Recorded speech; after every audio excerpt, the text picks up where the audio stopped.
ចាជម្រាបសួរបងប្អូនទាំងអស់គ្នាថ្ងៃនេះនាងខ្ញុំមានជំរាបបទទៀតជូនទៅដល់ My Life Production បទនេះគឺមានចំណងជើងថាកន្សែងក្រហម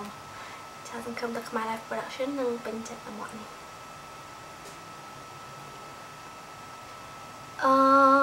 កន្សែងក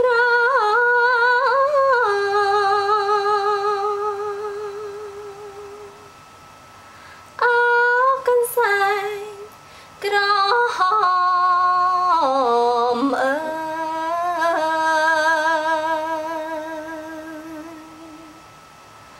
ឃើញតាកន្សែងដែលអូនជូនបងធម្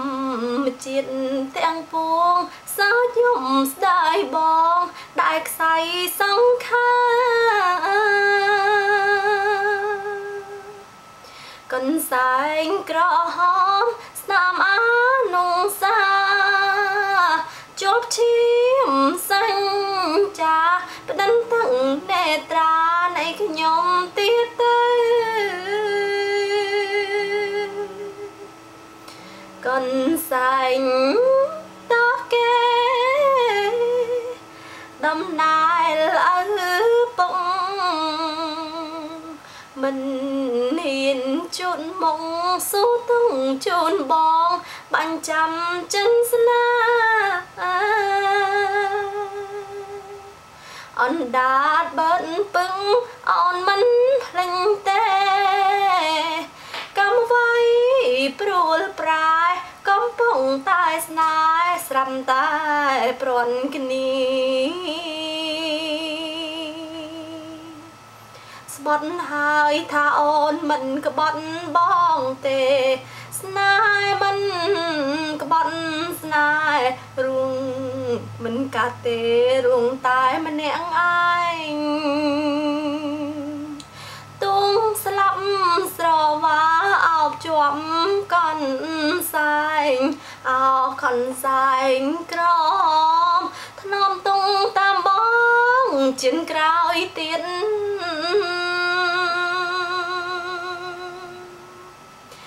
ព្រៀងពីពពកមើលមកខ្ញុំផងខ្ញុំ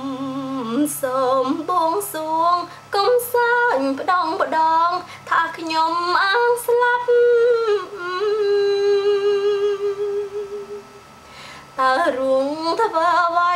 ក្នុងនៃអាភ័ព្វមានតែលាស្លាប់ទៅតាមគូគប់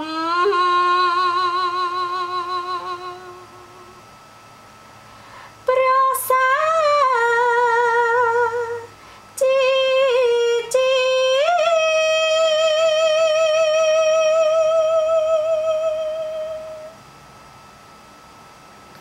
ចាសង្ឃឹមថា My Life Production នឹងពេញចិត្តនៅបទនេះសូមអរគុណជាអ្នកកັບការព្រោះថាបាន My Life Production បាន share វីដេអូរបស់នឹងខ្ញុំនៅក្នុង Facebook របស់គាត់ចាអរគុណច្រើនសូមជម្រាបលា